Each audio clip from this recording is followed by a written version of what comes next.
আজকে আমাদের রেসিপি হচ্ছে আমদই। তো চলুন রেসিপিটা আপনাদের সঙ্গে শেয়ার করি।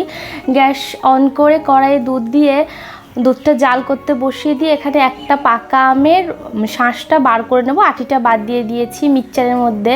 এমনিতেই আমটা খুব মিষ্টি ছিল, 2 চামচ মতো চিনি দিয়েছি, বেশি দিইনি। খুব মিহি করে পেস্টটা বানাবেন যাতে কোনো দানা না থাকে। দুধটা এখানে প্রায় 15 মিনিট মতো ভালো করে জাল দিয়ে কিছুটা পরিমাণে কমে এসছে, মোটামুটি 100%-র মধ্যে 70% হয়ে গেছে।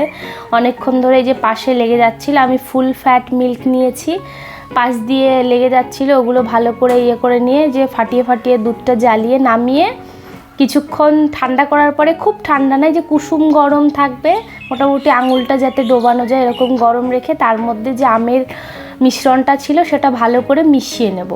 কিছুক্ষণ ধরে মিশিয়ে নেওয়ার পরে ভালো করে গুলে নেব যাতে কোনো দানা না থাকে। ভালো করে মিশিয়ে নেওয়ার পরে আমি আলাদা একটা পাত্রে জল ঝরানো টক দইটাকে জল ঝরাতে রেখে দিয়েছিলাম, সেই 2 চামচ জল ঝরানো টক দইটা দিয়ে দেব আম আর দুধের মিশ্রণের মধ্যে দিয়ে, সেটাও ভালো করে এবার দইটার সঙ্গে সব উপকরণ একসঙ্গে ভালোভাবে মিশিয়ে নেব। কিছুক্ষণ নেড়ে চেড়ে নাড়ার পরে আমার কাছে এরকম একটা মাটির বাটি ছিল, আমি ওতেই দইটা সেট হতে দিয়েছিলাম। আপনারা যে কোনো পাত্রে দিতেই পারেন। ওই পাত্রের মধ্যে কিছুটা পরিমাণে টক দই দিয়ে টক দইটা ভালো করে গোটা পাত্রের গায়ে ভালো করে মেখে নেব যাতে দইটা ভালো মতো বসে।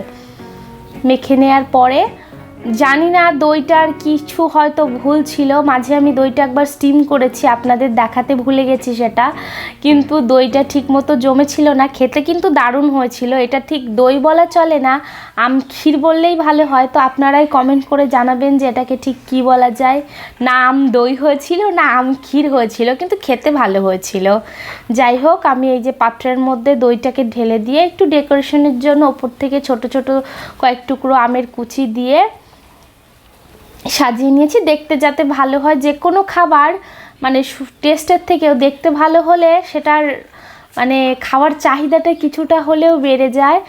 তো এই যে রেডি হয়ে গেছে। ডিপের মধ্যে রেখেছিলাম, ডিপের মধ্যে কিছুক্ষণ রাখার পর এমনি নর্মাল ফ্রিজেই রেখেছিলাম। নর্মাল ফ্রিজে মোটামুটি সারা রাত রাখার পরে এই যে পরের দিন সকালবেলা জমেছিল না, কিন্তু